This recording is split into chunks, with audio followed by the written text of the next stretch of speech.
Bonjour à tous très chers auditeurs, bienvenue dans l'Optimcast. L'Optimcast, c'est le podcast de la musculation, la transformation physique et le bodybuilding. L'objectif avec Romain, c'est de vous offrir des clés, des réponses ou peut-être des pistes de réflexion autour de votre pratique de la musculation au travers de la nutrition, l'entraînement et le mindset.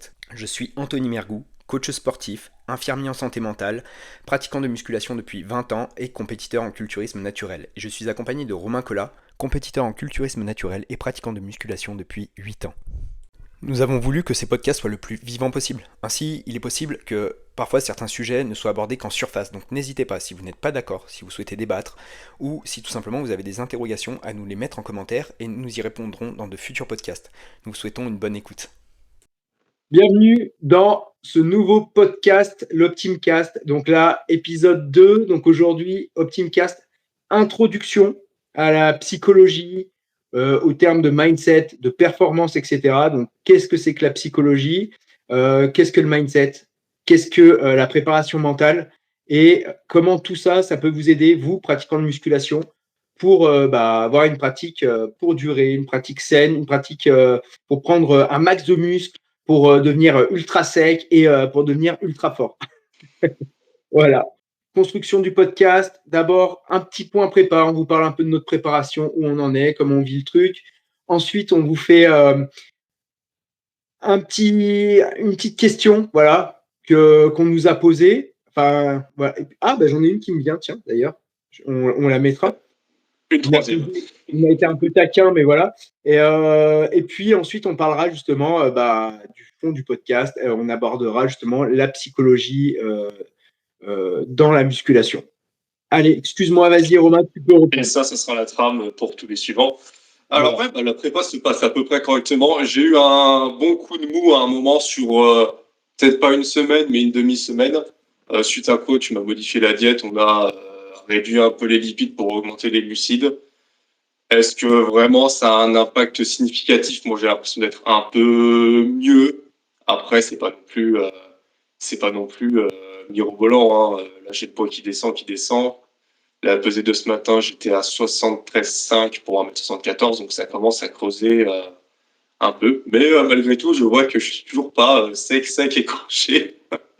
Donc, cette histoire semble sans fin. Après, niveau entraînement, pour le moment, ça tient. Le dos, ça tient bien. Les cuisses, ça tient bien. Les pecs, là, par contre, c'est compliqué. Ça commence vraiment à dégringoler, surtout niveau endurance. Même là, tu vois, une barre de coucher à 100 kg qui avant serait je vais pas dire facile non plus, mais honnêtement, ça irait assez bien. Là, je sens que niveau nerveux, ça tire un peu, tu vois. Pour autant, quand je l'ai dans les mains, je sens pas qu'elle est lourde. Par contre, quand c'est le moment de la développer depuis le bas, tu te dis, waouh, là, C'est super c'est chaud. raide. Ouais, là, c'est raide. Tu te dis, il se passe un truc. Même, tu vois, l'incliné sur le cadre guidé, il y a 52, 55 kilos. Normalement, c'est des charges d'échauffement, tu vois. Puis là, je me dis, tu fais 4 fois 10, tu te dis, bon, ça épuise un peu, quoi. Mais globalement, c'est juste ça. Le reste, ça va. Les bras, ça va. Tout baigne pour le moment. Le squat avant, un peu compliqué. Enfin, un peu compliqué. Tu sens quand même que tu as les genoux et le bas du dos qui sont moins au chaud, si tu vois ce que je veux dire. T'as plus cette petite couche de gras où tu te sens un peu plus en sécurité, tu te dis je peux y aller. Là, tu te dis bon, je fais mes reps, mais pas trop explosif, j'y vais tranquille, je fais mes. Enfin, j'évite quand même de trop m'emballer parce que je sens que ça peut peut-être vite déraper, tu vois. Ouais. Mais non, globalement, ça tient. Niveau faim, j'ai pas plus faim que ça non plus, tu vois. J'ai une légère sensation de faim un peu sur la journée ou le soir, on allait dormir, mais ça va. Après, là, je suis à 2700 kg local. Je pense que certains sont plus malheureux que moi, tu vois. Ouais, c'est clair. Je Ouais, pense que ouais. certains sont Ouais, tu plus as de la malheureux. chance de pouvoir perdre du poids en étant assez haut. Ouais. Après, tu vois, même avec 2700, ça a quand même la Oui. sensation de faim parce que Ouais. oh putain, c'est du mal. Les vendredis soirs, le corps tourne quand même assez vite. Donc, même avec ça, t'as la faim qui est présente, quoi. Ah oui, c'est clair. De toute façon, tu peux faire ce que tu veux. En fait, à partir du moment où tu diminues les calories et que tu tombes vachement bas en calories, enfin pour toi en fait, parce que ça c'est relatif, tu vois. Et à partir du moment où tu chutes au niveau des calories, peu importe que tu sois haut ou bas, à partir du moment où tu as fait tomber les calories par rapport à ta maintenance, peu importe que tu sois encore haut, alors ce qui est bien, c'est que tu gardes un certain volume alimentaire, tu gardes quand même le plaisir de manger et tout. Mais il y a un moment, la fatigue, tu peux être à 2700 cales si tu as une maintenance qui est à 3000, 3200, bah, tu sens quand même 300 calories de moins et tu arrives toujours de toute façon à un kilo magique ou à un taux de gras un peu magique. C'est comme ça que même le définissait, on le définissait dans Superphysique. Tu vois, où tu sens que tu as passé un palier et là, tes perfs, ta forme physique et la fin, ça devient quelque chose un peu de. Voilà, ça prend de l'ampleur en fait. Ouais, ça. Après, pour moi, j'ai pas cette sensation d'être vraiment, tu sais, à la ramasse, quoi. Ouais, ouais. Je sens quand même qu'en cours, au travail, je suis un peu plus, je suis moins patient, tu vois, un peu plus irritable. Mais après, au quotidien, ça va, ça tient. C'est vraiment l'entraînement qui est, entre guillemets, moins plaisant. Mais sinon, je me plains pas. Je me plains pas. D'accord. Et toi, comment ça se passe? Bah moi, je cherche un peu mon rythme au niveau entraînement, en fait, au niveau du programme. Tout simplement parce que bah, j'essaye d'osciller entre ce qui est efficace pour prendre du muscle et reprendre du muscle, et puis ce qui va me préserver un peu articulairement, parce que moi, avec les années, forcément, faut pas se leurrer. Après 20 ans, j'ai des zones de fragilité bah, qui sont arrivées. J'ai eu l'augmentation des performances, etc. Alors ça aussi, c'est Oui, rigolo parce que t'es vieux, quoi. bah ouais, c'est ça. Bah clairement, je peux plus faire. Alors ça c'est un peu enfin, c'est une mention un peu ridicule de dire je ne peux plus faire ce que je faisais quand j'avais 20 ans. Mais quand j'avais 20 ans, j'avais pas les mêmes pertes non plus, je prenais pas aussi lourd et je pouvais pas m'entraîner aller aussi loin en intensité qu'aujourd'hui. Donc en fait, forcément, bah il y a, Mm. c'est pas C'est ce que comment. disait, c'est ce que disait Gundil sur la longévité. En fait, c'est le serpent qui se mord la queue. Il te Bah faut oui, des années pour devenir plus fort. Plus t'es fort, plus t'as besoin d'être lourd, plus t'as besoin d'en faire. Sauf qu'en fait, comme tu mets déjà 10 ans à devenir fort, bah, tu vieillis, les articulations prennent, tu te régénères moins bien. Donc en c'est fait, ça. t'es un peu baisé au bout du chemin, quoi. Bah ouais, c'est pas Donc, être baisé, tu vois, mais c'est trouver des adaptations. Et du coup, c'est un nouveau ouais. jeu. C'est un jeu, ouais. Après, voilà. Après, je pense que globalement, je vois ma première prépa, j'ai fait un très très bon truc en m'entraînant 3 fois par semaine, en faisant le haut du corps 2 fois sur un split classique. Après, c'est plus que certains exos, tu vois, ils vont vraiment m'impacter, mais parce que j'arrive à monter, enfin, c'est relatif, mais j'arrive à faire du volume avec pas mal de poids aux tractions. Bah, les mecs, ils vont rigoler en strict, tu vois, mais j'arrive à faire du 3 x 12 avec 25 kilos au max. Je pense que je peux faire des séries de 3 x 12 à 15, à 25, mais ça cumulé avec tout le reste de ma séance et tous les mouvements aussi de la semaine, tu vois. Parce que ça aussi, c'est un truc important. C'est pas du tout pour justifier d'une quelconque faiblesse ou quoi, hein. Ça, il n'y a pas de souci là-dessus. Je suis pas quelqu'un de très très fort. Mais il y a une réalité, c'est qu'en bodybuilding, ce qu'il faut bien entendre, c'est qu'on essaye d'être bon sur plein de mouvements.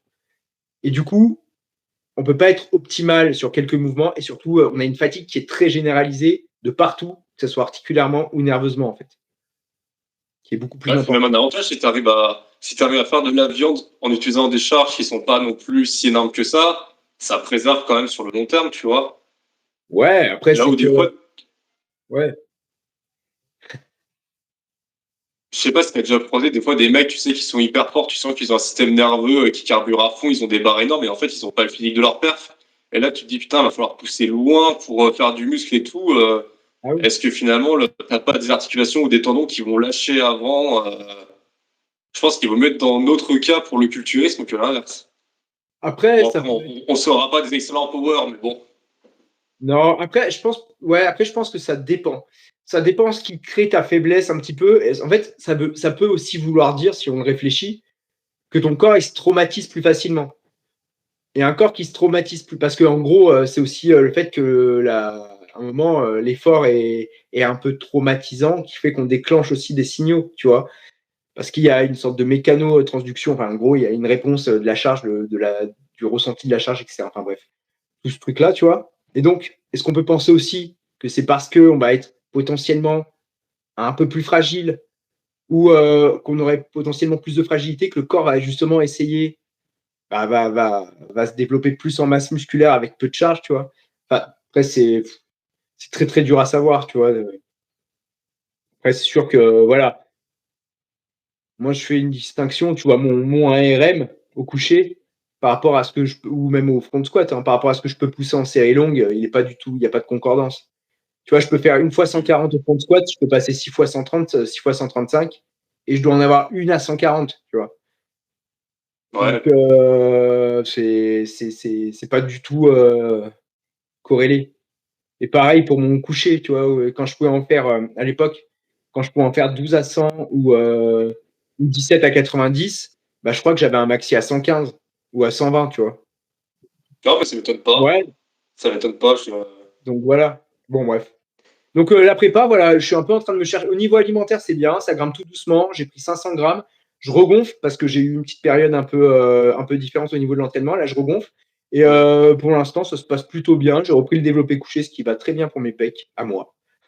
J'ai repris, je continue un peu les tractions, du rowing planche, du très très basique en fait, ce qui m'a toujours réussi, sauf que bah, j'essaye de moduler pour aussi récupérer un max articulairement. Donc je teste parfois des programmations, tu vois, enfin des programmations, voilà, je teste un peu des plans d'entraînement pour voir ce qui me convient le mieux. Et souvent, je reviens toujours sur le truc, même si c'est un peu épuisant, faire pec dos et une séance épaule-bras, entre guillemets, sachant que pour les épaules, je vais pas faire de gros exercices. Souvent, c'est ce qui me convient le mieux. Bon, en tout cas, pour récupérer. Tu fais quoi, des élévations latérales et l'oiseau? Ouais, c'est ça. Et puis les Juste comme ça? triceps, avec Ouais. triceps, biceps, isolation aussi. Souvent, j'ai tendance à me rajouter un petit exo, un peu de base, mais je vais pas le faire de manière hard ce jour-là, quoi.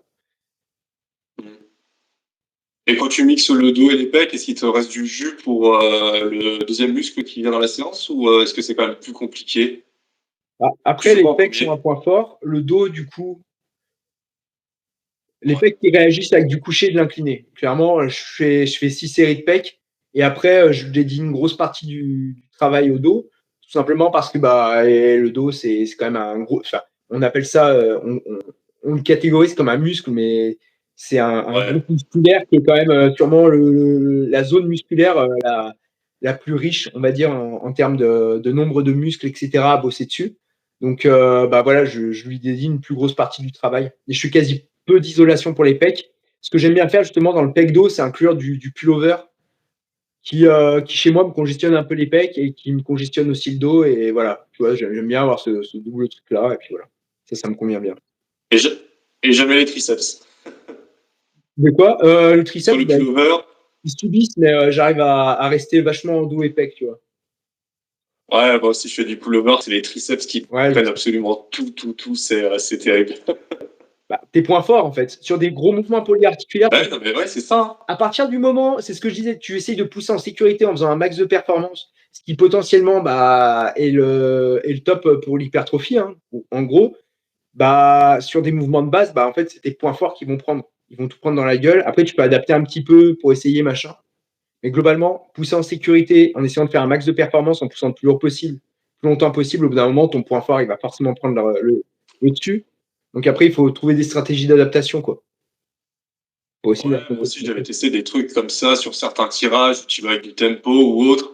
Mais en fait, le problème, c'est que dès que tu commences à remettre un peu de rythme ou à augmenter les charges, bah, tu as toujours le point fort qui revient d'un coup. Ouais, c'est ça. Mais des fois, en l'espace d'une semaine, ça peut, des fois, en l'espace d'une semaine, tu vas ajouter 2 kilos et en fait, ça y est, tu perds déjà ton muscle cible et puis tu as le point fort qui revient et puis tu te dis, bon, bah, je peux pas aller plus haut que ça quoi, en charge, sinon c'est C'est mort. ça. C'est C'est mort. exactement ça. Ouais. Est-ce qu'on passe aux questions?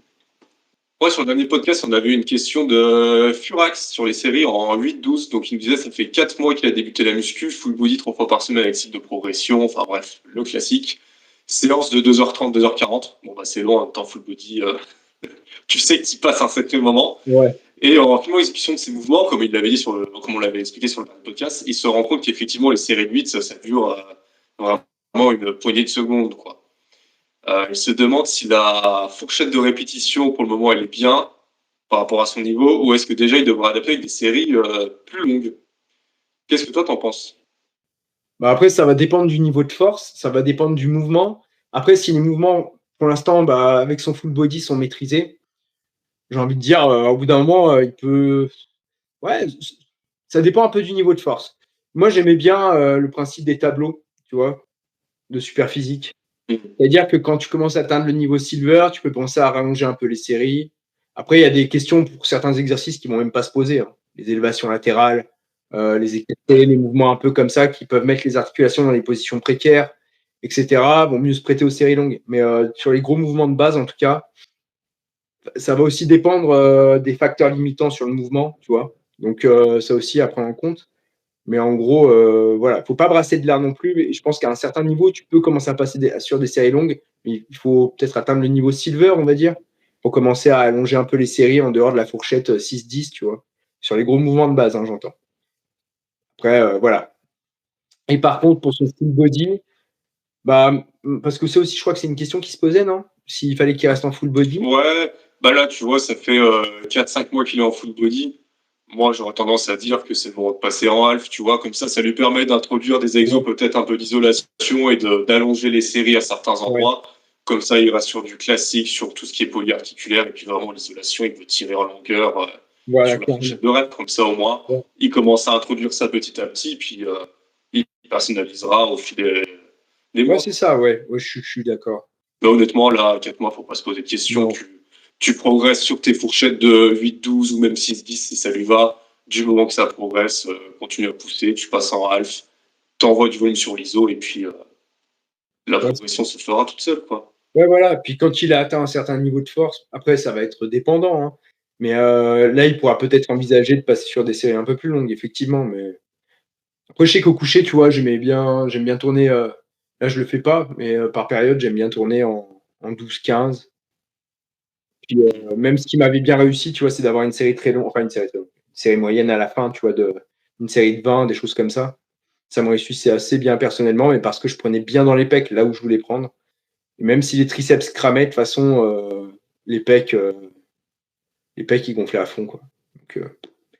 Donc personnellement, j'ai déjà testé ça, voilà. Après, il y a des mouvements, voilà, où ça s'y prêtait pas, hein, clairement. Au squat, T'as des exemples? bah, au squat, Ah oui, au squat, ouais, trop dangereux. au squat avec reste opposé et tout, tu vas, enfin, c'est pas ça, mais c'est qu'à un moment, la technique, ça va devenir, on va dire que le bénéfice va être trop important, trop en défaveur du truc, tu vois. Ouais, je vois. On avait aussi une question de Moulinier Giba, qui est des mecs du forum, qui pour contrainte familiale va devoir freiner un peu la muscu. Il va passer à 2 séances de muscu pure par semaine et une petite séance de cardio. Alors, à savoir il a 40 ans, 1m73, 74 kg. Bon, il a mis quelques infos, genre sauterelle, les points faibles et tout. Honnêtement, je pense pas que ça ait grand impact là pour le moment. Mais il se demande quoi faire quand t'as que 2 séances de muscu pure à dédier dans ta semaine, avec un quotidien assez chargé. Moi, mon avis perso, c'est que déjà, il faut être bien au fait sur le niveau visé, tu vois. Ouais. Pour être honnête, avec 2 séances de muscu dans la semaine, on peut pas espérer, je dis n'importe quoi, par exemple, être niveau goal, tu vois, tu vas pas faire direct à 100 kg au bench avec 2 séances dans la semaine. C'est pas, à moins d'être très doué, mais ça me paraît quand même difficilement envisageable. À moins de Après, coucher. Ouais, c'est ça, mais après, c'est pas le but de Mounier, tu vois. C'est plutôt l'envie d'être en forme, pouvoir se bouger, d'être bien dans son corps, etc. Donc, de pas espérer des résultats un peu démesurés.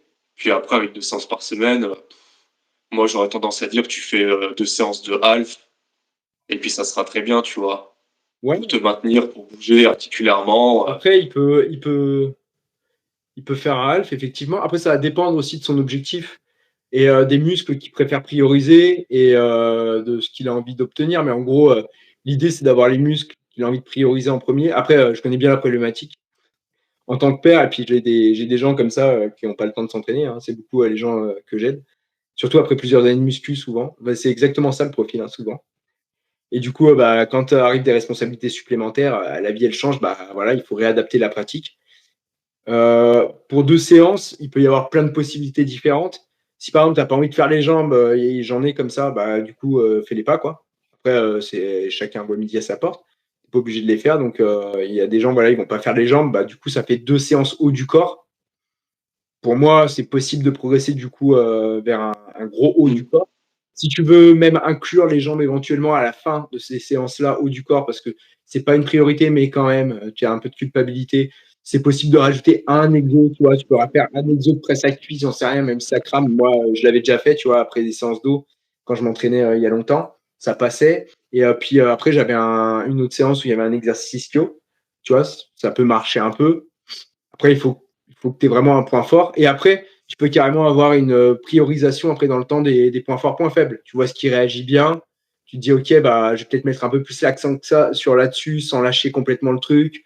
Et du coup, tu fais une sorte d'entonnoir et tu sais que ce qui va arriver à la fin de la séance, par contre, ben, ça va être un peu cuit, quoi, tu vois, parce que tu vas être un peu cramé au bout d'un moment.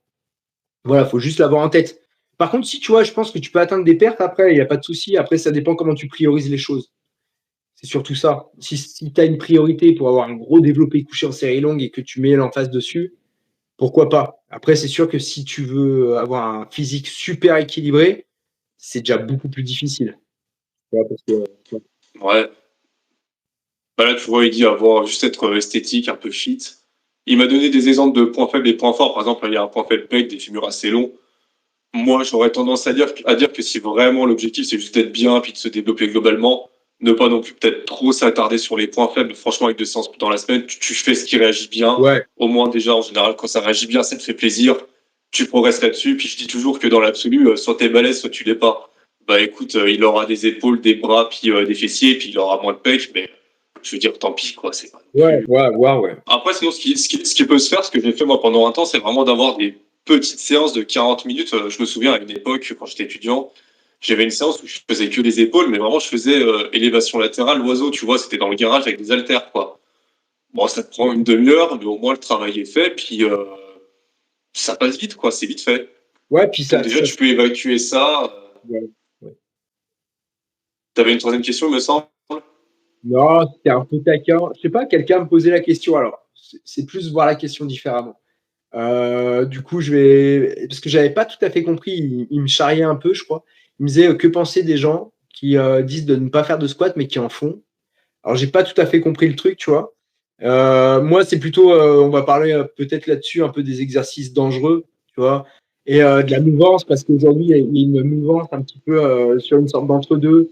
Bon, ben, ça me fait penser plus largement au corps s'adapte, tu vois, et donc tu peux faire tout un tas de choses tant que tu vas progressivement. Et à la mouvance, non, non, non, il faut surtout pas faire certains mouvements, c'est dangereux, etc. Tu vois. Il y a un peu, il y a un peu ces deux extrêmes si je les stéréotype, tu vois. Ouais. Donc, c'était un peu la question. Bah, toi, c'est quoi ton avis là-dessus? Bah, moi, je pourrais presque me sentir visé dans le sens où, en général, j'aurais plutôt tendance à déconseiller de faire du squat, alors que moi-même, je fais du squat avant. Mais il faut bien comprendre que quand j'ai tendance à déconseiller de faire du squat, c'est pour la majorité des gens. Euh, la majorité des gens, se baisser, c'est difficile. Enfin, t'as les chevilles qui sont raides comme des piquets, les fémurs souvent sont un peu longs. À côté de ça, moi, je m'assois au squat avant, enfin, t'as vu mon squat avant, je mets le cul par terre quasiment, quoi. Je suis tout droit. Donc forcément, je peux pas dire à tout le monde, ah, vas-y, faites du squat, parce que moi j'en fais, franchement, c'est super bien, ça va bien. Ouais, ça va pour moi, mais après, si vous vous niquez là-dessus, puis qu'on vous dit, ah ouais, mais vraiment, il y a des vous pouvez faire du squat, et franchement, ah bah super, en gros, c'est de ma faute, quoi, tu vois ce que je veux dire? Donc, c'est toujours pareil, en fait, il faut faire preuve un peu de bon sens. Oui, tasser une colonne, sur le long terme, c'est quand même pas le top du top. Euh, Après, aussi, à vous de voir ce que vous supportez, si vous faites du bien, pas du bien. Tester votre mobilité. C'est sûr que si vous n'avez pas de mobilité de cheville, bon, bah, pour descendre profondément, ça va être un peu difficile. Tu vois ce que je veux dire? Je sais pas quel est ton avis Bah, là-dessus, après, mais en fait, on manque de bon sens, quoi, si tu veux. c'est toujours prendre le rapport bénéfice-risque. À mon sens, ça va dépendre de tellement de choses.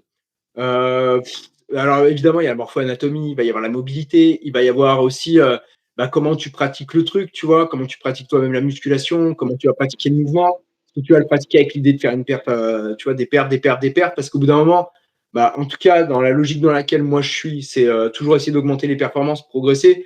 Sauf que, il y a un moment, le corps a quand même une limite. Vous en pensez ce que vous voulez. Il y a le vieillissement qui va s'en mêler. En fait, je pense que déjà, c'est un discours qui est souvent tenu par des gens qui sont soit de base très très forts, et du coup, et qui s'entraînent pas forcément depuis très longtemps, pas depuis 20 ans en tout cas, c'est sûr, mais parce que quand tu commences à t'entraîner depuis 20 ans, tu commences à dire: «Tiens, j'ai une petite douleur là.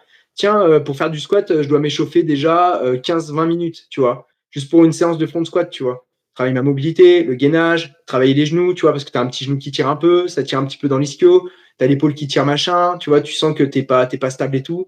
Donc voilà, et avec en plus l'augmentation des performances qu'on disait au début du podcast, ça fait un tout qui forcément au bout d'un moment, bah, faire du front squat déjà ça devient chiant, ça devient chronophage, et en plus, le rapport bénéfice-risque, il se perd très clairement. Si moi, j'avais pas mon ego et que j'avais pas envie de réatteindre les 10 fois 130, clairement, pour gagner des cuisses, je ferais pas du front squat. Donc, il y a ça, mais aussi, c'est vrai, bah, après, on peut pas dire que catégoriser les mouvements comme dangereux, tu vois, et créer une sorte d'angoisse autour du mouvement, autour de bouger, etc. Il faut s'en méfier. En fait, il va y avoir, déjà, il va y avoir des limites personnelles. Alors, c'est sûr que le bon sens et, enfin, entre guillemets, la meilleure mesure de précaution, c'est de dire à tout le monde, faites attention, de créer des sortes de normes, etc. Mais il y a toujours des gens qui pourront en sortir. Après, si vous, vous n'en sortez pas, et là, c'est que vous le faites et que vous vous blessez, bah, c'est pas de chance. Mais voilà, après, il faut aussi vivre des choses, et il ne faut pas s'empêcher de vivre que par la peur, mais il faut garder toujours, pour moi, un certain recul et une certaine, voilà, dire, bon, il faut rester prudent, on va dire. Après, moi, j'aime pas non plus, j'aime pas les extrêmes, en fait. Le manichéisme de mon expérience, tu vois, la dichotomie, tout ça, pour moi, ça doit pas exister, ça n'existe pas de toute façon dans le monde. C'est pas aussi restreint que ça, tu vois. À mon sens, on a une limite, il faut voir le rapport bénéfice-risque. Est-ce que faire du tirage nuque, tu vois, ça va être une bonne idée? Bah, j'ai envie de te dire, on te dit que potentiellement, il faut avoir la mobilité, qu'il faut en plus avoir, je sais pas, voilà, que ça peut mettre plus de contraintes sur la corde. Et on te dit qu'en plus, tu as des mouvements qui sont plus safe et qui vont avoir exactement le même impact. Non, c'est clair, je suis d'accord. Bah, tu vois, là, par exemple, j'ai deux exemples qui me viennent en tête. C'est mon roumain et mes dips, que j'ai tous les Ouais. deux arrêtés alors que c'est des exos que j'adore, tu vois. Sauf qu'en fait, le soulevé de terre roumain, même si c'est un exo que j'adore, qui me va bien et tout, je sens bien qu'à chaque fois que j'arrive sur des séries de 8-10 à 150, la technique a beau être bonne, tout ce qu'on veut, je sens qu'au niveau du dos, ça tire un peu, tu sais, un peu des petites élongations, je sais pas trop comment dire, mais des petites Ouais. contractures. Donc en fait, au bout d'un moment, tu te dis, bon, bah, je vais l'arrêter, parce que même si c'est un exo qui me fait plaisir, ça commence un peu à nuire, entre guillemets, à mon bien-être. Les dips, pareil, j'ai dû monter jusqu'à 60 kilos. Alors bon, peut-être que pour des gens, faire des séries de 6-8 à 60, c'est 3 fois rien, mais bon, pour moi, c'était déjà pas mal. Ouais, c'est Mais énorme. je sentais que niveau échauffement, putain, le temps de s'échauffer, de faire mes montées et tout, ça prenait du temps. Et en fait, plus tu as la perf qui monte, plus tu as besoin de temps d'échauffement. Et quand tu arrives à quasiment 20 minutes, une demi-heure d'échauffement, en fait, au bout d'un moment, tu te dis, bah stop, quoi. J'arrête, je retombe sur une machine plus tranquille, plus safe, et puis ça fera l'affaire. Parce Bah qu'en ouais. fait, tu vois le temps qui passe et tu te dis, non, mais je vais pas faire 40 minutes d'échauffement à terme pour faire 1 heure, 2 heures de séance, quoi. Ouais, En c'est fait, ça. c'est bon. Moi, j'ai plus envie de faire des trucs comme ça. Déjà, le coucher, là, actuellement, ça me prend bien 20 bonnes minutes. Le squat avant de me lancer, il me faut pareil 20-25 minutes, et puis je suis encore peut-être gentil. Enfin, au bout d'un moment, c'est bon, quoi. T'en as un peu marre? T'en as un peu marre. Ouais, c'est clair. Je suis d'accord avec toi. Est-ce que du coup, on passe à la suite, Là, vas-y, au cœur du je t'en podcast, prie. donc à la partie psycho. Donc, pourquoi on l'a pas appelé mindset? Parce que c'est le terme à la mode. Le mindset, c'est, pour moi, en tout cas, hein. Alors attention, petit disclaimer, il n'y en a aucun de nous deux qui est psychologue. Donc, ouais, c'est important. Moi, je suis infirmier en santé mentale, donc j'ai une appétence un peu à la psychologie. C'est vraiment une introduction à la psychologie. Vous parlez en tout cas, moi, comment je conçois les choses et comment, à mon sens, on doit, on peut essayer en tout cas de voir sa pratique de la musculation pour avoir vraiment une pratique saine et qui nous mène vraiment vers nos objectifs, mais de manière intelligente et voilà, et cadrée, etc., etc. Donc c'est vraiment dans ce but-là. Donc je vais donner des définitions, je vais donner je vais introduire des termes, etc. avec des mots assez simples, tourner côté muscu, et c'est avec grand plaisir. S'il y a des psychologues qui passent, qui écoutent, qui ont la patience d'écouter tout ça, et qui écoutent et qui veulent réagir parce qu'il y a des termes qui seraient approximatifs et tout, il n'y a aucun problème, c'est avec grand, grand plaisir. Voilà, je le répète, je ne suis pas professionnel en psychologie, je suis infirmier en santé mentale, c'est différent. Ok, donc du coup, simplement pour. Alors, je vais peut-être. Romain, lui, il va surtout peut-être faire le ping-pong avec moi par rapport à lui, ce qui va le faire réfléchir sur ce que je vais dire. Là, ça va plus être ma partie à moi, en tout cas. Enfin, je pense. Après. Vas-y. Alors, déjà, tout simplement, pourquoi la psychologie, c'est important? Ça, c'est bien de l'introduire. Parce que vous dites, parler psycho, c'est bon, on fait de la muscu. En fait, il faut savoir, ouais, vous êtes peut-être jeune, vous en faites depuis peut-être pas très longtemps de la musculation. Mais à un moment, et peut-être que vous êtes déjà à fond, tu vois. Sauf qu'à un moment, vous allez peut-être avoir une vie, vous allez avoir une augmentation des responsabilités. Il va y avoir plein de choses en fait qui vont se greffer autour de la musculation et vous allez vous dire mais putain, pourquoi je fais ça en fait? Ça c'est une vraie question qu'on se pose. À un moment, on se pose tellement de contraintes pour essayer voilà et parce qu'on continue et parce qu'on conscientise ça comme une passion, on se pose tellement de contraintes et que la vie change tellement qu'on doit réadapter les choses.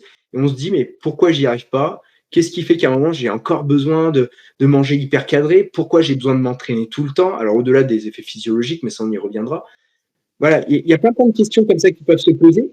Et au bout d'un moment de la pratique, il y a même des risques, j'ai envie de dire, de basculer dans certaines pratiques qui peuvent être nuisibles pour la santé, qui peuvent être nuisibles même pour votre entourage. Moi, je pense à des gens, on m'a raconté une histoire, alors je tape sur personne, encore une fois, mais c'était mon coach qui me racontait que voilà, il y avait une personne qui était passée au produit et sa femme n'était pas du tout dans le monde de la musculation, ses enfants non plus, et il avait eu des mauvaises réactions, ça coûtait cher, enfin, ça avait foutu, entre guillemets, ce passage au produit dopant. Alors déjà, le sport en lui-même, mais il était devenu encore plus à fond. Il n'arrivait plus à faire la part des choses et ça l'avait détruit, quoi. Sa femme l'avait quitté et réellement, hein, c'est un vrai truc. Hein. Il avait même perdu son boulot, quoi. Tu vois, c'était allé jusque-là, en fait. Enfin, c'est extrême. Mais quand même. Ouais, mais tu sais, ça m'étonne pas tant que ça, parce que je me dis, si tu tombes dans les produits, en fait, tu tombes dans la course au toujours plus. Et une fois que t'es pris dedans, je me dis que pour en sortir, il faut avoir une sacrée volonté ou un sacré déclic, quoi. Bah, après, quand tu tombes dans les produits, en tout cas, alors, soit après, il peut y avoir, bon, on va pas faire le profil psychologique, tu vois, mais il peut y avoir plein de raisons différentes. Alors, déjà, je pense que c'est important de donner une petite définition, tu vois. Là, pour ce podcast, j'ai pris des notes parce que c'est quand même un gros sujet. Du coup, alors déjà, qu'est-ce que la psychologie? Alors, il faut faire gaffe parce que c'est très vaste, la psychologie. La psychologie, c'est la science qui étudie, en gros, l'esprit, on va dire, au sens large du terme. L'esprit, alors, il va y avoir, du coup, on va étudier l'esprit par divers courants. Donc, il y a plein de courants en psychologie. Je coupe le son du podcast pour faire une précision qui est très importante pour moi. Quand je parle des courants, je parle en fait des courants comportementalistes, donc les comportements observables, du courant cognitiviste, c'est-à-dire que c'est l'étude des processus mentaux tels que la mémoire, l'attention, du courant psychodynamique ou psychanalytique, très intéressant, où là on va se centrer sur l'histoire de l'individu. Hein. Je vous parle de Freud, qui est très connu, du courant psycho-humaniste, qui là va se centrer sur l'accomplissement de l'individu avec les besoins fondamentaux que vous verrez plus tard, du courant psychosocial, qui là va se concentrer sur les phénomènes de groupe, et du courant de la psychologie biologie, qui va voir l'influence de la neurologie, de la génétique, voire même de l'intestin, sur l'esprit humain. La description est beaucoup plus juste, nous pouvons revenir au podcast. Il y a plein de courants, et c'est plein de manières différentes d'étudier l'être humain, et après on peut faire plein de recoupements. Et du coup, dans le sport, tous ces courants, c'est aussi des manières de voir le sportif. Parce que le but premier, évidemment, de la science, de la psychologie, c'est d'améliorer le bien-être humain. Et dans la performance, c'est d'améliorer le bien-être humain dans le soin. Et dans la performance, en fait, le but, c'est d'améliorer le bien-être de l'athlète pour qu'il performe au maximum de ses capacités. Pas de l'athlète ou de l'équipe, hein, d'ailleurs. Ça, c'est pour la prépa mentale. Et du coup, dans la psychologie, justement, on va voir l'individu sportif, donc l'individu faisant de la musculation pour nous, au travers des différents courants. Alors, majoritairement, je parle beaucoup de la TCC quand je parle de ça parce que c'est les outils pour le pratiquant de musculation comme toi et moi qui vont être le plus facilement accessibles, à mon sens. Et les thérapies cognitivo-comportementales, il va y avoir un ensemble d'outils pour améliorer la performance, tu vois, dans sa relation qu'on peut avoir avec le sport, se mettre dans sa séance, travailler son mindset, etc. Il y a plein d'outils qui sont facilement accessibles et qu'on peut utiliser de manière individuelle, je trouve. Je trouve que c'est la porte d'entrée la plus facile. Elle ne nécessite pas un thérapeute, même s'il faut être un peu initié à certains outils. Il n'y a pas besoin d'avoir quelqu'un derrière pour te chapeauter, pour faire un peu de méditation pleine conscience ou des choses comme ça, tu vois. Donc voilà, grosse introduction. Donc c'est la science qui étudie l'esprit. Et évidemment, le but de base, c'est de faire du bien.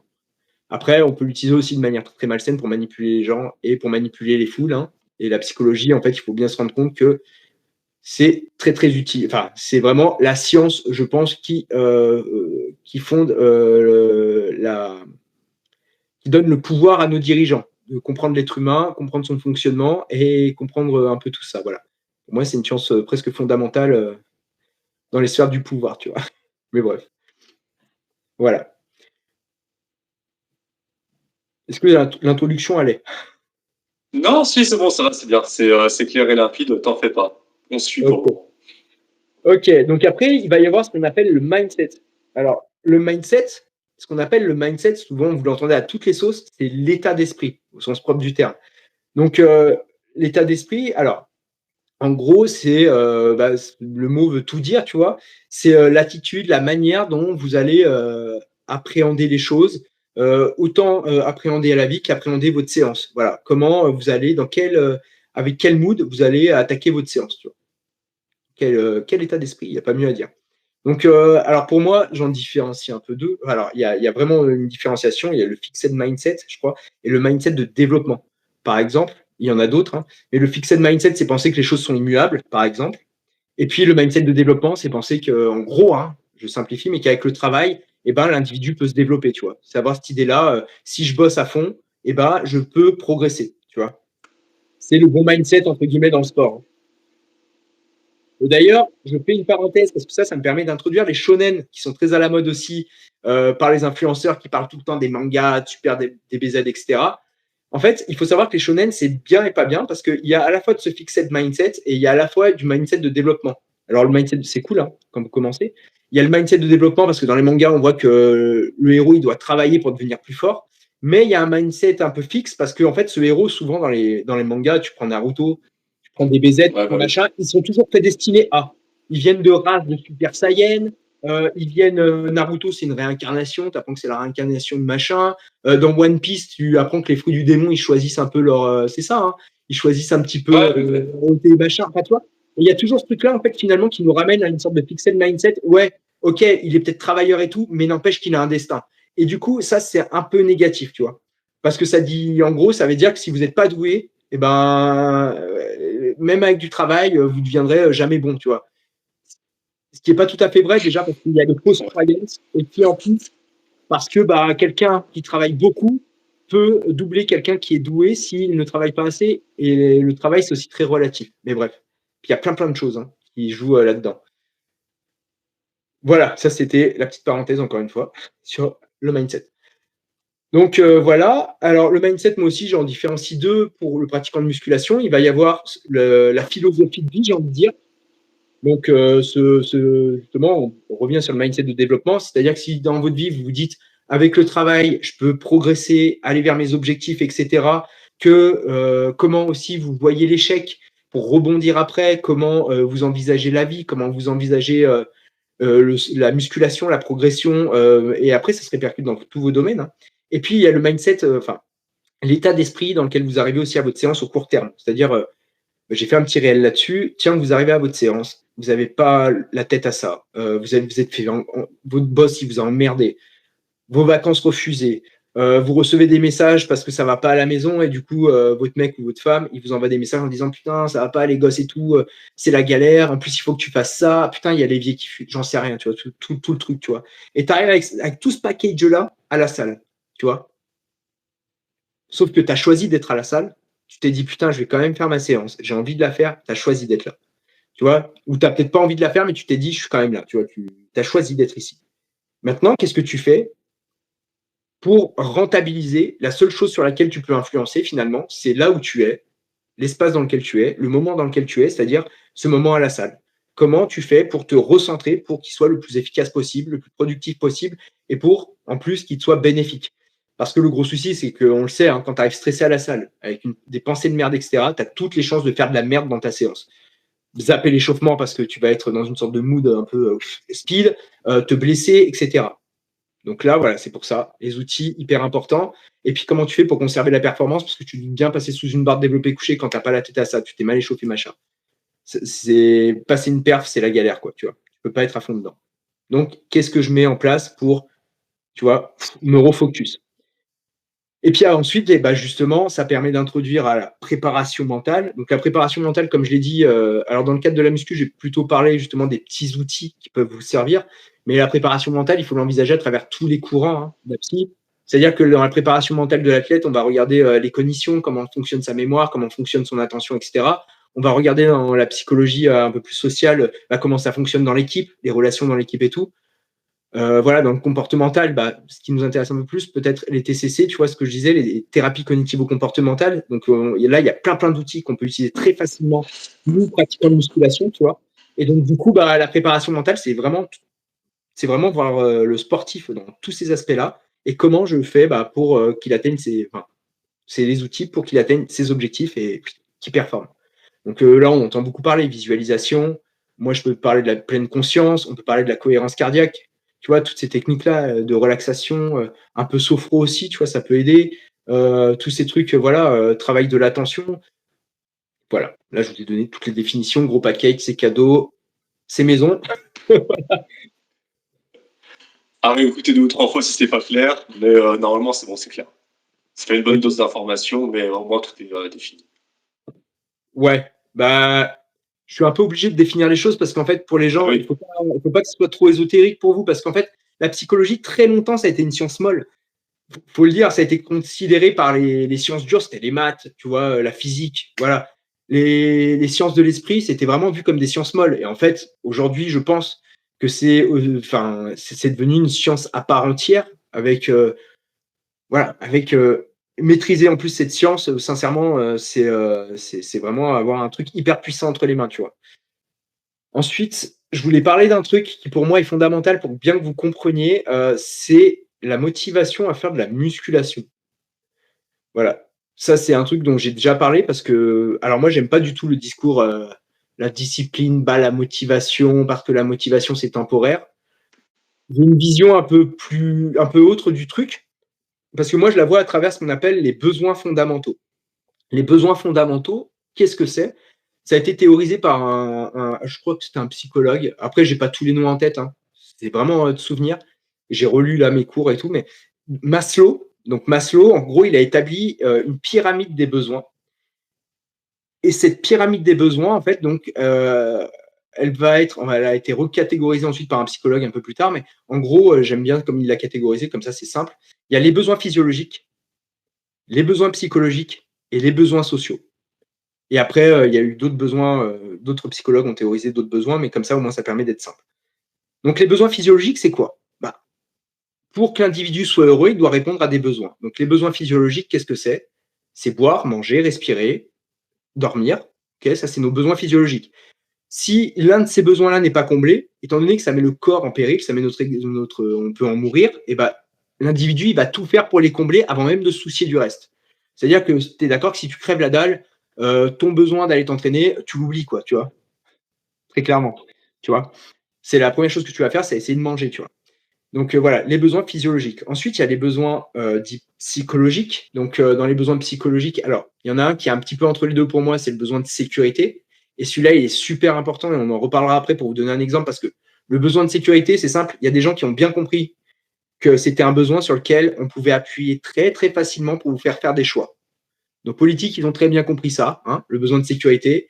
C'est les médias aussi, c'est le petit truc sur lequel appuyer chez l'être humain qui va lui permettre, avec lequel on va pouvoir le manipuler, tu vois. Donc le besoin de sécurité. Et puis voilà, après on va te retrouver donc dans les besoins psychologiques, le besoin d'estime de soi, le besoin d'accomplissement personnel. Après au niveau social, bah, c'est le besoin d'être intégré dans un groupe. Alors je l'ai traduit très vulgairement parce que je ne l'ai plus tous en tête, hein. C'est vraiment comme ça vient. Voilà. Et donc, à chaque fois, pour passer à un besoin supérieur, eh ben, il faut que les premiers besoins soient comblés. Alors après, dans les besoins psychologiques et sociaux, ça s'entremêle un peu. Ça veut dire que bah, ça va varier, et puis voilà. Ouais. Du coup, l'idée, c'est de se dire, tout ce qu'on fait, ça répond à l'un de ses besoins. Tout ce qu'on fait répond à un besoin. L'être humain ne fait rien sans sens. Si vous ne l'avez pas conscientisé, en tout cas, il y a une part de vous qui l'a fait. C'est-à-dire qu'on ne fait pas de la muscu pendant des années pour rien. C'est pas vrai, c'est impossible. On va pas dans une salle de muscu, on n'y trouve pas un goût, un plaisir à revenir, à faire un sport, à progresser, etc. pour rien. Ça, c'est pas possible. Donc, c'est impossible, en fait. Et de la même manière, eh bien, on ne se discipline pas pour rien. Parce que se discipliner, qu'est-ce que ça veut dire? Se discipliner, c'est tout simplement se mettre en place des règles de conduite pour aller vers un objectif. Quand tu vas t'affamer comme un porc tu vas t'affamer pour une compétition de body, tu es prêt à passer au-delà de ton envie de manger, tu vois, tu es prêt à t'affamer pour aller sur scène, mec, c'est que tu as une motivation profonde qui est ouf. Tu n'as peut-être pas envie tout le temps, mais ta motivation de fond, elle est toujours là, tu vois. Et c'est pour ça qu'il faut différencier aussi motivation et envie. Et donc, voilà, il faut voir, en fait, à quel besoin répond la musculation. Pourquoi c'est important de l'identifier chez vous? La musculation, elle peut répondre à plein de besoins. Pourquoi c'est important de l'identifier? Bah, tout simplement pour avoir le sens de votre pratique, pourquoi vous faites ça, et pour aussi canaliser les choses. J'ai fait des interviews à un moment où, tu vois, enfin une sorte d'interview, c'était des petits questionnaires pour lancer un peu mon activité. Et du coup, bah, je demandais la musculation, machin et tout. Et en fait, très globalement, la plupart des gens me disaient, ben, je sais pas vraiment pourquoi j'accroche, pourquoi j'en fais et tout. Et en fait, quand tu creuses, bah, tu dis, mais ok, bah, pour toi, c'est quoi le modèle, tu vois, de la force, tu vois? C'est quoi le modèle, pour te protéger? Tu vois? Et ben, la plupart du temps, on a été baigné par les super-héros, on a été baigné par les films d'action, on a été baigné par tous ces trucs-là, et c'est souvent des super-héros musclés qui savent se battre, tu vois? Qui Et en fait, bah, quand tu regardes bien, voilà pourquoi tu fais de la muscu, en fait, très clairement. Par contre, il faut faire attention parce que du coup, bah, ça peut t'amener justement à des pratiques qui vont être nocives pour toi, tu vois, à des moments de ton quotidien. Te dire: «OK, je sais que j'ai ce problème-là, je sais que» parce que cette identification, elle est pas forcément vraie, tu vois? Ça a été créé par, ton développement, par, ton enfance, par ton éducation et cetera, tu vois? Et ta culture. Donc à un moment, c'est aussi de se dire: «Ben, attends, peut-être que en fait, toute l'image que j'ai de moi, tous ces trucs-là, il faut peut-être que je les canalise parce que c'est des moteurs très puissants et ça, c'est cool. Attention, c'est des moteurs, mais il faut faire attention à ce que ces moteurs ne deviennent pas aussi, souvent on dit dompter son tigre, c'est un livre. Il faut dompter son tigre, c'est-à-dire il ne faut pas que le tigre il vous bouffe à un moment et que du coup vous tombiez dans des pratiques qui deviennent nocives pour votre psychologie, votre vie, pour les autres choses qui sont importantes aussi à votre équilibre et pour votre, bah, votre santé physique aussi, tu vois? Donc voilà. Donc ça, c'est le gros paquet, sur, la motivation, les besoins, la discipline. Pour moi, il y a les besoins qui sont les motivations. Ces besoins, quand ils sont très forts et qu'on a identifié la muscu comme y répondant, eh ben, vont faire qu'on va se discipliner dans la musculation. On est prêt à s'imposer des règles de conduite de malade pour atteindre nos objectifs. Mais il y a toujours, au fond, la motivation. Et de toute façon, peu importe, à partir du moment où tu te lèves le matin, il y a de la motivation. Tu bouges un orteil, il y a de la motivation. Ton corps, il a une raison de le faire, tu vois? Il y a toujours une raison à tout. C'est enfin, globalement. Voilà. Ah ouais, c'est hyper intéressant, tu vois, mais finalement, tu me poses la même question, pourquoi tu ferais de la muscu? Moi non plus, je pense que je saurais pas te répondre, tu vois. Donc ça m'étonne pas que beaucoup de gens soient pas capables de répondre. Mais après, tu as peut-être pas besoin d'y répondre pour l'instant. Parce que finalement, Ouais, donc c'est en clair. fait, si tu veux, tu pas besoin de répondre tu pas besoin de répondre à toutes les questions, tu vois? Tu pas besoin de répondre à la question de pourquoi je fais quelque chose ou pourquoi je fais ça. Tu vois simplement puis en plus, dans la musculation, après, il va y avoir une boucle, de rétroaction positive. C'est-à-dire qu'en gros, bah, tu vas faire de la musculation, ça va peut-être s'ancrer dans ton identité parce que les gens vont dire: «Oh putain, Anto, c'est le mec musclé» et cetera. Moi, ce qui m'est arrivé, hein, Anto, c'est le mec musclé. En plus, bah, mine de rien, ça te sort un peu du lot, donc ça peut être appréciable. Mine de rien, bah, il y a peut-être des Ça gonfle un peu l'ego. ouais, ça Ça gonfle. gonfle un peu l'ego Tu quelque vas part. après, quand tu es peut-être ado, tu es jeune, tu vas peut-être plaire un peu plus aux filles. Enfin, tu vois, il va y avoir plein de choses qui vont en plus rentrer en bénéfices secondaires, qui vont répondre à d'autres besoins. Donc là, ça renforce en plus l'activité de la musculation, de faire de la musculation. Tu vas peut-être aussi te sentir plus fort, mieux dans ton quotidien et tout, donc ça va encore renforcer ça. Et puis tu vas avoir évidemment tout l'effet physio, tu vois. C'est-à-dire que tu vas libérer, pour parler très simplement, de l'endorphine, par exemple, tu vois. Et ton corps, il va se dire, ah, c'est trop cool, tu vois. Tu vas avoir un bien-être après ta séance, donc ça va encore renforcer le fait de faire de la musculation. Tu vois, il y a tout ça qui va jouer forcément dans la pratique. Mais donc du coup, tu n'as pas besoin de mettre du sens sur tout, tu n'as pas besoin de savoir tout pourquoi, mais il y a un moment, bah, quand ta pratique, elle commence à être nuisible, c'est là où tu te poses des questions, en fait. Tu vois? Et c'est là où justement tu t'interroges sur, bah, tiens, qu'est-ce qui me pousse à, tu vois? Et comment je peux faire pour moi, tu vois, continuer à être heureux en modérant un petit peu cette sorte de pulsion, cette sorte de, tu vois, ce besoin que j'ai, tu vois? Comment je vais canaliser les choses et est-ce que aussi ce besoin, il est bien justifié finalement? Et ce qui m'autodétruit pas, tu vois? Parce que moi, pendant avec la musculation, mais je me suis démoli. À un moment, je te dis, j'avais 2 heures et demie de trajet par jour. J'étais en burn-out au travail parce que beaucoup de trajets, enfants en bas âge, je travaillais en psy, CMP. Alors les horaires sont cool, hein, 9-17 pour un infirmier, c'est top. Par contre, les histoires de vie, voilà, plus les 2 heures et demie de trajet, comme je disais, par jour, plus, ma petite et puis à un moment, bah, j'allais quand même, je rentrais à 19h30. J'allais quand même m'enfermer dans mon garage pour me mettre une séance d'enculé parce qu'à l'époque, je faisais les SP Games. C'était en plus des séances qui me plaisaient pas forcément. Mais putain, tu vois, je faisais encore ce truc-là, je me préparais en plus derrière mes repas. Ça, forcément, ça crée des conflits à la maison parce que tu as ton mec, tu rentres du boulot. Ma femme, c'est pareil, elle avait besoin de son temps, tu vois. Bah, moi, j'allais m'enfermer dans le garage pour m'entraîner. Enfin, tu vois, au bout d'un moment, j'ai commencé à me dire, putain, Anto, qu'est-ce qu'il y a, quoi? Tu vois? C'était plus de tâches à assumer pour ma femme, c'était des moments que je passe pas avec ma fille, c'était de l'organisation en plus, c'était de la fatigue générée qui était énorme, tu vois? J'aurais dû déjà réadapter à l'époque. Alors après, heureusement, j'ai eu la gamberge de, mais voilà.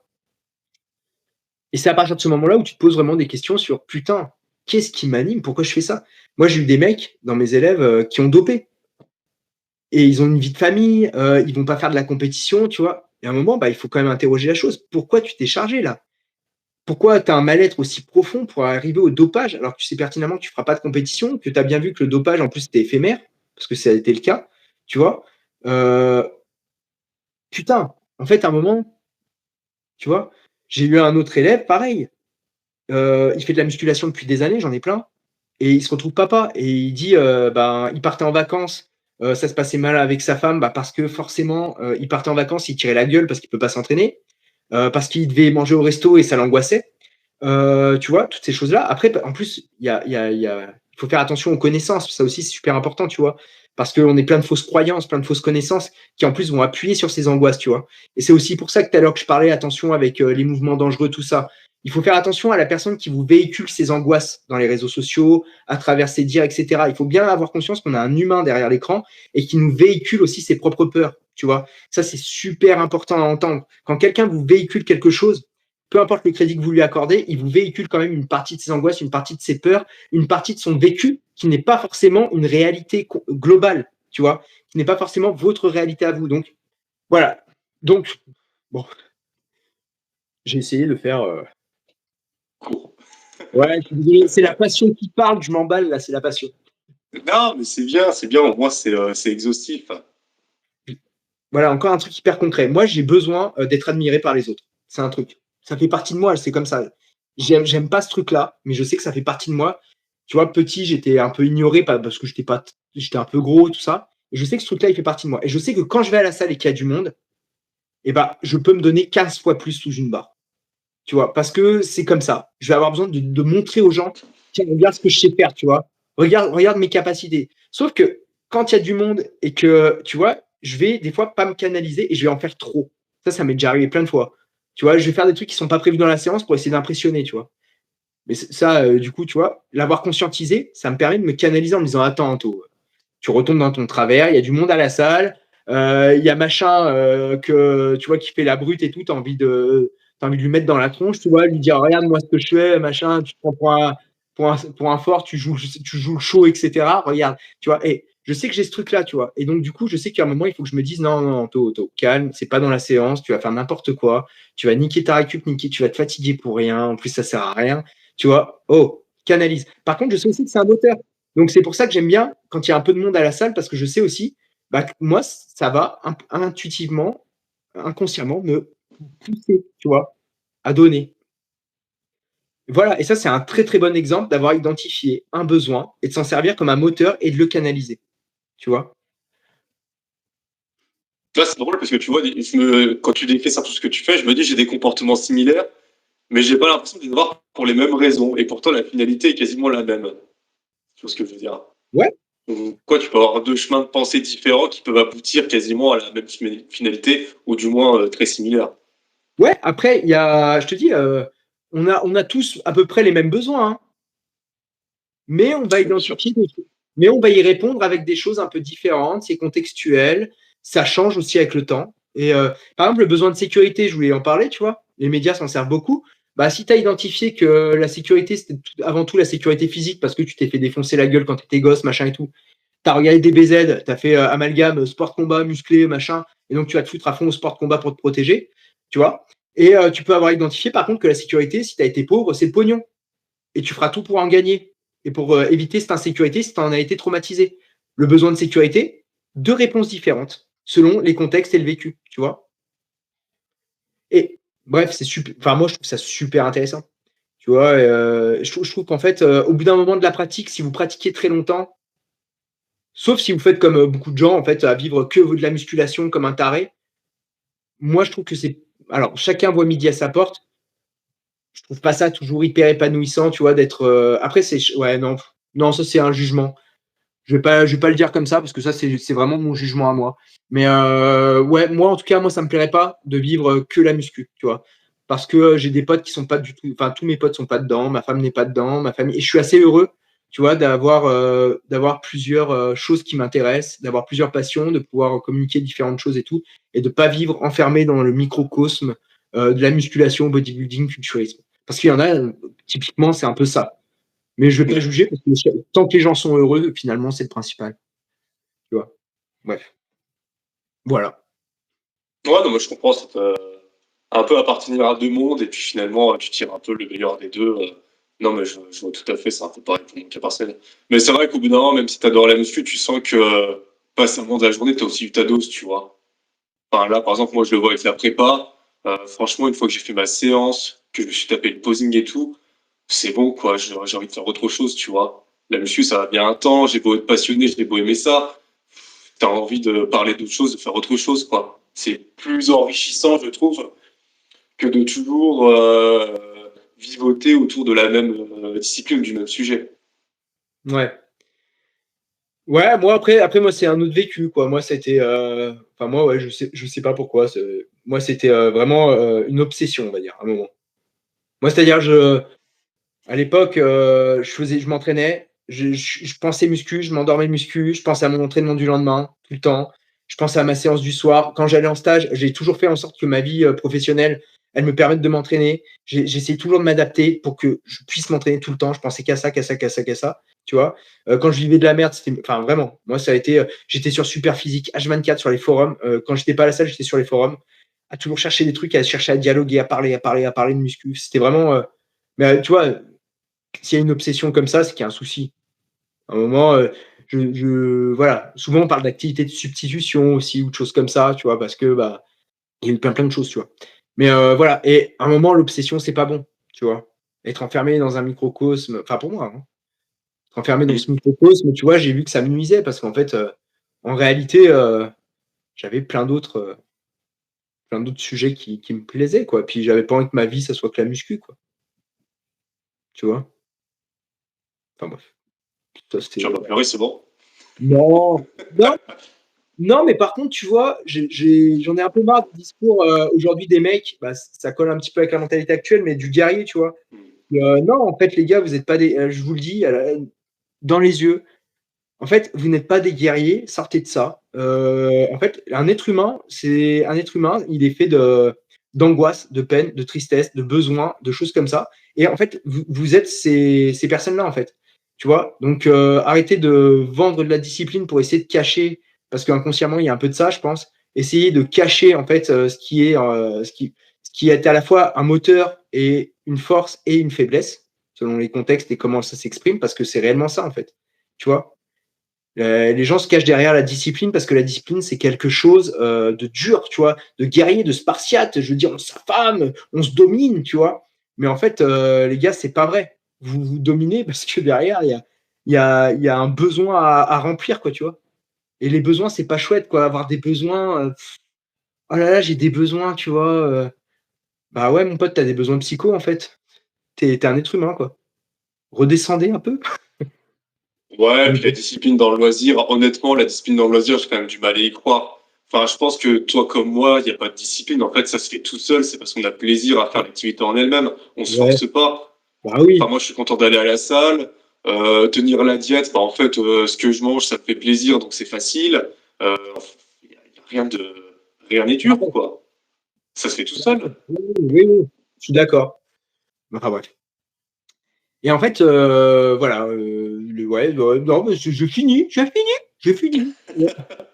Ouais, Non, non, tu vois, à t'écouter parler, on a l'impression qu'il y a toujours un besoin à remplir. Est-ce que selon toi, donc, la motivation autotélique, ça n'existerait pas alors? la quoi? Vraiment, la motivation autotélique, vraiment pratiquer une activité pour le plaisir de la pratiquer. Donc, selon toi, ça n'existerait pas, si je comprends bien. Bah, Il y a toujours un besoin sous-jacent. il y a toujours. Alors, le plaisir, il arrive. Comme je te dis, il y a les bénéfices secondaires de l'activité qui créent une sorte de plaisir et une appétence à y aller, tu vois. Et puis, bah non, en fait, tu prends du plaisir. L'être humain, en fait, dans les besoins fondamentaux, c'est défini comme ça. Après, c'est sûrement une théorie à laquelle on n'adhère pas, mais en tout cas, moi, je la trouve très, très juste. Dans les besoins fondamentaux, pour l'épanouissement de l'individu, il faut remplir ses besoins, en fait. Tu vois. Et ces besoins, ils sont, en fait, il y a des moments où ces besoins, ils sont jamais satisfaits. Tu auras toujours faim à un moment, tu auras toujours soif, voilà, ça arrivera tout le temps, et tu auras toujours un besoin d'estime à un moment, machin, etc. Tu vois, et au final, c'est quand tu remplis ce besoin, entre guillemets, que tu atteins un état d'épanouissement. Donc, bah, après, la question avec la musculation, c'est de se poser à quel moment tu as rempli ton besoin avec la musculation suffisamment pour dire, OK, je stoppe, ce qui n'arrive quasiment jamais. Parce qu'en fait, Ouais, non. pour maintenir le bénéfice, pour maintenir le besoin rempli, il faut que tu maintiennes ton physique. Donc, il faut que tu maintiennes ta forme. Donc, il faut que tu maintiennes, en tout cas, quand on le fait pour l'apparence, il faut que tu maintiennes ton apparence. Donc, en fait, c'est sans fin. Et du coup, bah, ça nous pousse à aller toujours nous entraîner, même quand on n'a pas envie. L'envie, c'est pas la motivation. Il faut les différencier, c'est hyper important. C'est pas la même Puis chose. après, t'as aussi la course au toujours plus. Tu vois, quand tu progresses, t'as envie de toujours progresser à vitam. Mais tu te rends bien compte qu'au bout d'un moment, c'est la course au toujours plus et c'est sans fin. T'as Tu pas rentres d'échappatoire. Ouais, mais parce que tu rentres dans d'autres contextes ensuite. Par exemple, ton milieu va changer et va être favorisé un physique plus balèze pour une intégration sociale peut-être, ou pour répondre encore à un besoin d'estime par rapport aux gens que tu vas côtoyer. Tu vois, donc si tu as besoin de ce besoin d'estime qui aurait pu être comblé par un physique athlétique parce que bah, c'est maman qui te disait oh t'es beau mon chéri ou tes potes, et ben à un moment si tu changes de pote parce que bah, tu te fais des potes à la salle qui sont dopés, et ben si tu veux le besoin, le contexte du besoin va changer, la réponse au besoin va changer, elle va évoluer. Désolé, on se retrouve du coup nouveau décor. J'ai dû me mettre ailleurs parce qu'il y a eu un bug. C'est un peu la misère. Voilà. Du coup, on va reprendre là où on en était, donc sur les besoins, etc. T'avais des questions, Ouais, Romain? Du coup? je me demandais du coup, qu'est-ce qui toi te poussait après des années à finalement toujours continuer là-dedans. Tu vois, là, tu te relances dans les championnats du monde alors que finalement, tu pourrais dire que t'as plus rien à prouver. Donc finalement, qu'est-ce que c'est que ce besoin à remplir, à combler chez toi? Ouais, c'est toujours prouver aux autres. Si j'ai toujours un petit peu ça, tu vois. Enfin, même avoir une certaine légitimité, j'ai envie de dire dans mon sport, tu vois, ça c'est une envie que j'ai. Avoir le besoin de reconnaissance, très clairement, il est présent.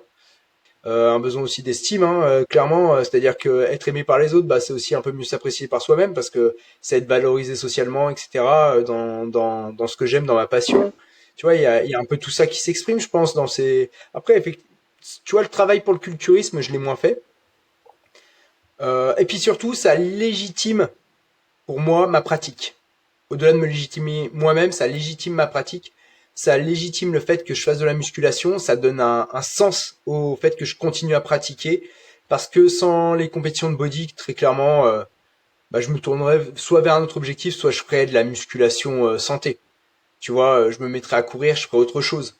Par contre, là-dessus, on va être très clair. Parce que il y a tout ce que j'avais besoin d'estime par rapport au corps, ça va. Bah, on le voit, les mecs comme Rudy, qui en ont fait pendant des années, tout ça, ils se tournent vers le kayak. Après, tu te tournes vers une nouvelle activité, tu vois. Mais disons que j'ai pas trouvé, pour l'instant, le sport qui me hype autant. À part les sports de combat, mais je vais encore me défoncer, ça sert à rien. Ouais, ça c'est. J'adore. Ouais, non, mais je suis trop bourrin, tu vois. J'aime bien les sports de combat, mais le problème, c'est que j'aime bien, déjà, j'aime pas la prépa physique, ça me. Mais après, les sports de combat, quand c'est des trucs comme du Kyokushinkai, des trucs que j'aime un peu hard, tu vois, le MMA et tout, à la fin, je finis par me faire mal parce que je suis trop con. Très Ouais, clairement, bah oui. je sais pas, Et je sais pas me cadrer, en je sais termes de pas me cadrer. longévité, quand tu commences à prendre deux, trois nions dans la gueule, ça te calme aussi, tu vois ce que je veux dire? Ah ouais, carrément, carrément. Et Non, toi, parce que, pourquoi tu le fais? bah, non, mais honnêtement, moi, j'ai aucune idée, tu vois, c'est même pas un besoin de reconnaissance, parce qu'en vrai, enfin, tu vois, dans tout mon entourage, le fait de muscler, tout le monde s'en fout, quoi. J'ai jamais eu de réflexion sur quoi que ce soit. Donc, honnêtement, si demain je devais perdre mon physique, ça changerait même pas du tout ma vie. Donc, Ah ouais, c'est... physique? De quoi? Pourquoi t'as ce physique alors, Bah, je après pense, des années? je pense que c'est plutôt le résultat du plaisir pris à l'entraînement, tu vois. Mais, Ouais, pourquoi tu prends du plaisir à l'entraînement? bah, c'est une bonne question. C'est une bonne question. Non, Ouais, bah, tu vois, après, c'est ça en fait. tu vois, moi, j'ai ce côté aussi un peu, ma compagne, elle dirait ça, que je suis psychorigide. Et quelque part, la muscu, c'est bien, tu sais, c'est que des chiffres. Tout est planifié à l'avance. Pareil, tu manges, c'est que des chiffres. En fait, c'est facile, tu vois. T'es dans, comment dire, t'es dans pas un dispositif, mais c'est, je commence à fatiguer là. T'es dans une disposition qui te, ouais, là, je suis cuit, ça y est. Oh putain. Non, mais en fait, Ah, tu c'est vois, vendredi soir. ouais, c'est vendredi soir là. Non, mais en fait, c'est un truc qui est simple à suivre. Moi, ça me rassure aussi peut-être quelque part. C'est la facilité. Moi, j'aime bien en fait tout ce qui est vraiment très cadré, tu vois. Donc, progresser là-dedans, ça me dérange pas du tout. Tenir une diète, c'est facile. Enfin, faire ça à l'entraînement, c'est facile. J'ai aussi tendance à vite en rajouter, tu vois. Mais globalement, ça va. Ouais, tu vois, mais même si les choses, alors effectivement, on aime toujours les choses qui sont faciles, mais si psychologiquement c'est facile à tenir, c'est facile à faire aussi pour toi, c'est qu'il y a une raison quand même derrière, tu vois, le besoin de progresser, de forcer, d'avoir des résultats physiques, de prendre du muscle. Après, peut-être que c'est même pas la prise de muscle, mais au moins de voir monter ses performances, parce que c'est peut-être plus la perf finalement, et que de la perf, bah t'as eu du muscle, tu vois. Est-ce que Ouais, c'était le muscle qui était recherché dans l'absolu, j'en sais rien. il y a de Mais en ça tout cas, aussi. c'est même si c'est la recherche, bah ouais, même si c'est la recherche de la perf, il y a un sens, tu vois. On recherche pas la perf pour rien, on cherche pas, on n'est pas un peu dégoûté que son développé couché chute pour rien, tu vois. Comme tu l'as actuellement. Non, mais c'est vrai, Bah oui, non tu mais vois. oui, bien Et, sûr. et du coup, voilà, tu vois, c'est aussi un peu ça. Moi, ce qui m'a empêché de faire d'autres sports aussi, c'est clairement, pendant très longtemps, c'était l'aspect physique. C'est-à-dire que dès que je me mettais à un autre sport, bah, je continuais à bombarder la muscu comme un con à côté, donc je progressais pas dans l'autre sport qui me plaisait. Et la muscu, bah, je stagnais physiquement, tu vois, mais parce que bah, le physique, pour moi, j'ai fait de l'haltéro, j'aimais bien ça, tu vois. Sauf que l'haltéro, à un moment, il faut lâcher un petit peu le côté body, tu vois. Tu peux pas faire du body et de l'haltéro, ça marche pas. Très clairement, ceux qui y arrivent, tant mieux, hein. Moi, j'y arrivais pas. Il aurait fallu que je fasse que de l'haltéro à mon niveau. Et clairement, même si j'aimais ça, en fait, bah, j'y arrivais pas, quoi. Parce que à côté de l'entraînement, je me faisais 1 heure et demie d'haltéro, derrière, je me faisais 1 heure et demie de muscu, tu vois, quand j'avais le temps. Pareil Ah pour le ouais. crossfit. Je faisais 1 heure de crossfit, derrière j'enchaînais avec du renfo. Mais du renfo type body, quoi, tu vois, des élévations latérales, des biceps, machin, je faisais du dos, tu vois, enfin, c'est n'importe quoi, en fait. Du coup, ce qui arrivait fréquemment que je me blesse. Ah bah tu m'étonnes à force de trop en faire. Puis je me dis aussi, tu vois, pour la compète, il y a aussi l'aspect défi. Là, ça fait 8 ans que je suis à fond dans la discipline. Bon, je sais très bien que ma marge de progrès, ouais, il y en a toujours une, mais bon, c'est vraiment minime de chez minime. On va dire que j'ai fait 90% de ce que je devais faire. Puis encore, est-ce que je me mens pas à moi-même pour me rassurer? Certainement que oui, mais c'est Ouais. peut-être plus 95. Mais c'est de redonner un défi, tu vois, pour rester actif et pas tomber non plus dans la facilité. Enfin, là, c'était la routine, on Mhm. va dire. Après, bon, Ouais. j'ai un peu ce truc de me dire, je sens que je peux le faire, alors pourquoi est-ce que je le ferais pas, tu vois? L'être humain aussi, il y a un très fort besoin, j'en ai pas parlé, mais le besoin de dominance, qui est extrêmement fort et qui s'exprime beaucoup dans la compétition et qui s'exprime quasiment. Il y a quelqu'un qui avait fait Mon oncle d'Amérique, c'est un film, et putain, je me souviens jamais du nom de qui les travaux sont tirés avec l'expérience des rats. Enfin, c'était super intéressant, tu vois. Et il y a eu beaucoup de travail aussi sur la dominance, tu vois. Et enfin bref, il y a tout un truc tiré de ça. C'est super intéressant, tu vois. On en parlera peut-être dans un prochain podcast. Faut que je rebosse le sujet. Mais voilà, le besoin de dominance aussi, il est très très fort. Il s'exprime énormément dans les aspects compétitifs. C'est quelque chose de très animal, hein, de très primaire, tu vois. Et ça, c'est super intéressant aussi à analyser, à voir et tout. Je l'ai retrouvé, c'est Ouais. c'est la théorie de Paul D. MacLean, c'est ça? Non, je crois pas. Non, j'ai tapé mon oncle d'Amérique sur Google voir ce qui sortait. On en reparlera peut-être. Ouais, on en reparlera. C'est peut-être lui, ouais, mais alors c'est tiré aussi de travaux d'un. Je pense que c'était un neuro. On t'entend moins bien là, je sais pas si t'as Ah, bougé un truc. Ah, c'est bon là. Vas-y. ouais, désolé. Ouais, c'est bon, on t'entend bien. Ouais. Ok, c'est tiré d'un neuropsy, mais je sais plus qui. Enfin bref. Peut-être que c'est lui, je sais plus. Mais en tout cas, je rechercherai un petit peu. Bon, on va peut-être Ouais, conclure. ouais, je sens qu'on commence tous les deux fatigués là. Ouais, Il est ça devient tard. dur. Ouais, ça devient dur. Ça devient dur. Ok, bon bah voilà, du coup, c'était l'Optimcast Psycho, l'épisode 2. Donc ça veut dire que l'épisode 3, ça sera sur l'alimentation. C'était un épisode qui est quand même un gros pavé. C'est un peu original parce qu'on n'en parle pas beaucoup dans le monde de la musculation, donc j'espère que ça vous aura plu, que j'ai été assez clair. Je laisse la parole à Romain.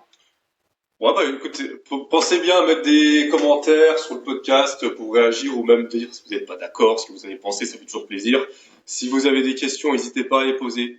Ça ajoute de l'eau à notre moulin, donc c'est bénéfique. Je pense que prochain podcast, on reviendra rapidement sur ce que nous on peut mettre en place pendant l'entraînement, niveau un peu psycho, ou tu sais, motivation. On parlera sûrement de focus et de ritualisation. Ouais, top. On se marre parce que j'ai fait tomber mon portable comme une grosse merde. Il va y avoir encore un cas. Ah, c'était le podcast du chaos, quoi. C'est ça. Ah mon Dieu. Ok. Puis moi, je vous dis à la prochaine. Ciao, à la prochaine. Salut. Salut.